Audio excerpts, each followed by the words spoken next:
भगवान से भी हाथ जोड़ के यही दुआ मांगते हैं कि जितने लोग हैं देश के, सबको एक दिन अपनी कहानी सुनानी पड़े, क्योंकि यह देश वीरों की धरती है, वीरांगनाओं की धरती है। यहाँ पर हर बच्चा यहाँ का फौलाद है अपने आप में। यहाँ पर तो ये वक्त है अब ऋण चुकाने का। अगर दुख ना आए ना तो इंसान अपने आप को भगवान समझ बैठेगा, अपनी औकात भूल जाएगा इंसान।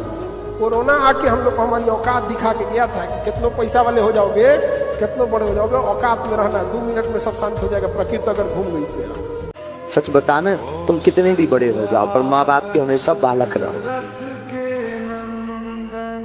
हम कहते तुम कितने भी बड़े पद पर पहुंच जाओ, कितना भी उच्च पद हो जाए, माँ बाप और गुरु इनके सामने हमेशा छोटे बनकर रहना। तुम सब त्यागना, सबको छोड़ना, मर जाना, पर माँ बाप को मत छोड़ना।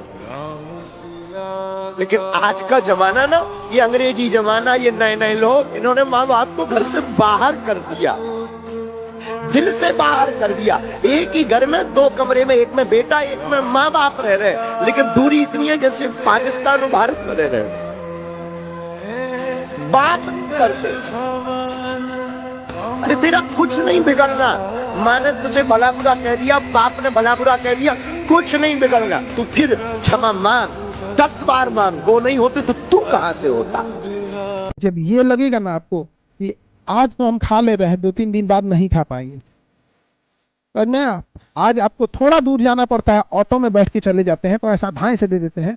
जिस दिन ये स्थिति देखनी पड़ेगी ना, यार गांधी मैदान हम पैदल जा सकते हैं, पैसे नहीं है मेरे पास, 10 रुपये नहीं दे पाएंगे, 10 रुपये अगर रहेगा तो हम एक दिन खाना खा लेंगे, सब्जी ले आ लेंगे। जब ऐसी स्थिति रहेगी ना, तो आपको सामने से भी कोई कहेगा ना हम बतियाते हैं, हम आपसे पसंद करते हैं, तो कहेगा भैया कि हमारा अपन हालत ठीक ना है। माता पिता को भगवान की तरह मानो, हमारी बात मान लेना। जो बूढ़े माता पिता को कष्ट देते हैं उनको घोर नरकों की प्राप्ति होती है। सोचो ये वो माँ है, वो पिता है यार। जब हम लघुशंका और सोच नहीं कर सकते थे कि कहाँ करना है, उन्हीं की गोद में कर देते थे, तब वो हमको अच्छे कपड़े पहनाती और अपने कपड़े गीले भले पहने। आज वो माता अगर बिस्तर पे पड़ी है, वो सोच युक्त हो रही है बीमार से, तो आज हम देखते हैं कि बच्चे उनका अपमान करते हैं, मारते हैं, कपड़ा गीला कर दिया।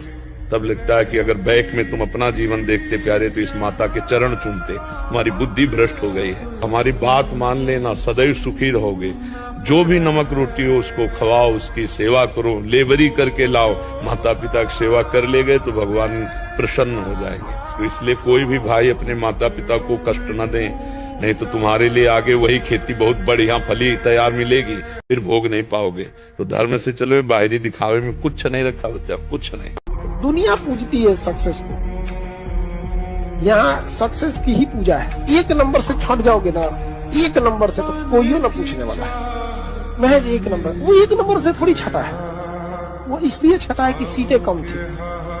अब सोचो कोई विद्यार्थी 1 नंबर से छट रहा है, कुछ मत करो, जो सीट 1000 है ना, बस उसको 1500 सीट करो, फटाक से सेलेक्ट हो जाएगा। वो छटा ही नहीं है, वो कमी थी जगह की, कमी थी जगह की।